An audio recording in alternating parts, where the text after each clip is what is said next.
D3 और D7 रश्मि आ गई।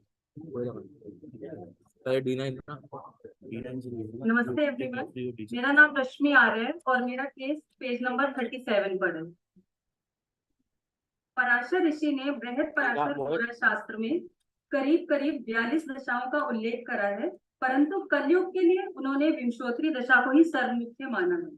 यहाँ साथ ही साथ उन्होंने यह भी वर्णन किया है कि जिन कुंडलियों में विशेष दशा का उपयोग हो सके वहां विशेष दशा से ही फलित करना चाहिए, क्योंकि यह फलन तकनीक को और अधिक सटीक बनाता है।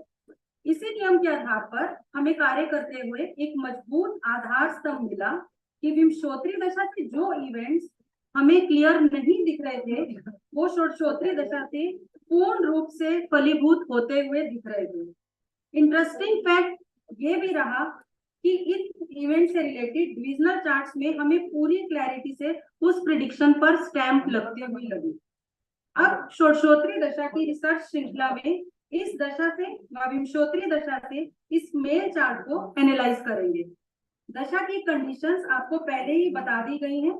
यहाँ जातक का लगन इवन साइन में है और 15 डिग्री से कम है। 37 पेज और 15 डिग्री से कम है, अतः चंद्रमा की होरा का जन्म है। चंद्रमा टॉरस साइन में है और सूर्य वर्गों में, अर्थात कृष्ण पक्ष का जन्म है, तो षोडशोत्तरी दशा यहाँ अप्लाई हो सकती है। जन्म नक्षत्र यहाँ पर कृतिका है। जातक को जन्म के समय विंशोत्तरी दशा सूर्य की तथा षोडशोत्तरी महादशा बुध की मिली। जब इनकी विंशोत्तरी दशा सूर्य में शुक्र की चल रही थी तब इनके छोटे भाई का जन्म हुआ। D1 में सूर्य 11वें घर में और D3 में भी सूर्य 11वें घर में है। स्पेशल दशा के लिए एक स्पेशल कंडीशन भी है कि उनकी प्रेडिक्शन डिविजनल चार्ट्स पर ही करना उचित है। तो षोडशोत्तरी में उनकी दशा थी बुध में शनि। बुध D1 में 11वें घर में है व शनि लगन से थर्ड एस्पेक्ट थर्ड हाउस को दे रहे हैं।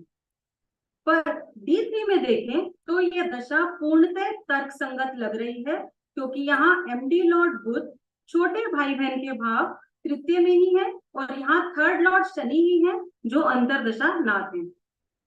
यदि हम नेटिव के D1 चार्ट को देखें तो 5th house Rahu Ketu axis में है और सूर्य एर्थ लॉर्ड बुध मंगल आदि से दृष्ट है, अतः इसमें हमें पीड़ा स्पष्ट रूप से दिख रही है। और यदि D7 को देखें तो 5th लॉर्ड शुक्र को D9 में इनका जाना चाइल्ड का डिनायल नहीं दिखाता, इसलिए जातक को विवाह के 8 वर्ष के बाद IVF से संतान की प्राप्ति हुई। विंशोत्तरी दशा थी राहु में चंद्रमा।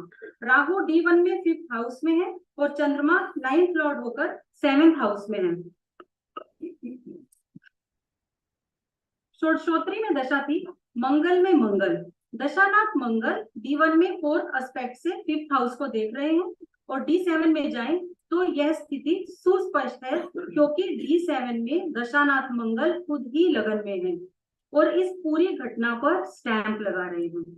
इन सभी उदाहरणों से एक स्पष्टीकरण तो मिला कि स्पेशल दशा की प्रेडिक्शन में बहुत इंपॉर्टेंस है। विंशोत्तरी दशा से जो इवेंट हमें स्पष्ट रूप से नहीं दिख रहे थे, षोडशोत्तरी में वो क्लियरली विजिबल थे। जैसा कि एक उदाहरण मैं अंत में देना चाहूंगी कि गुरु द्रोणाचार्य की परीक्षा में जिस प्रकार अर्जुन को सिर्फ मछली की आंख ही दिखी थी और कुछ नहीं, ठीक वैसे ही षोडशोत्तरी दशा से हमें इवेंट्स की क्लैरिटी दिखती है पूर्ण रूप से। धन्यवाद।